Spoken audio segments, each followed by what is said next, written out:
Welcome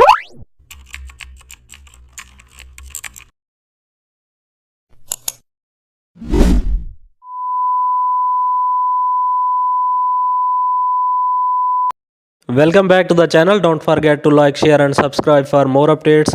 Today we are explore an amazing topic of Photoshop, how to create cyberwave music poster in Photoshop.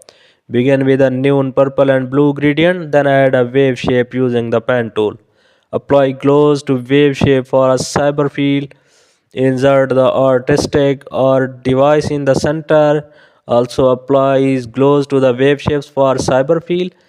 Add hologram scales around the subject.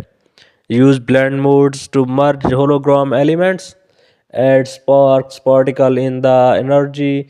Insert text with a retro digital font. Give text a new outline and also add noise textures on top.